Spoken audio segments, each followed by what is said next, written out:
Марсель абай. Кризис болуға қарамастан, Россияда төрелерінің қызмет хақларын арттыруға сіз неше қарайсыз? Тискәре карыйм.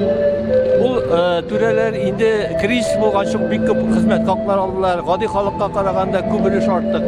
Мәсәлән, хәтта бездә галимнәргә дә бик түбән түлиләр. Әле шамалап алганда Уфадагы Фәннәр академиясе галимнәренә безгә караганда 2 тапкыр артык түлиләр.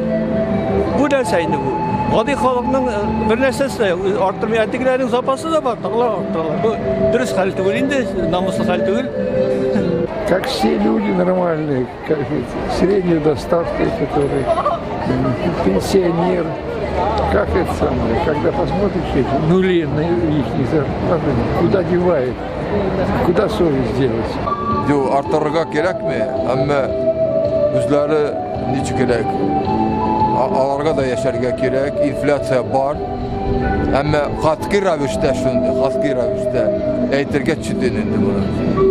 Олардың қызмет хақлары аз деп айтасың, алайса? Yox, alarının az tügilində özümüz biləmiz. Ama xalq turunda uylarga gerek bilmirək. Şunu ayta alalım indi. Çünkü bütün xalq kübüsünçə indi. Bu büyük yaxşı vəziyyətdə tügilində dərsən gəldi. Что? Это кризис, для нас кризис. Кто мы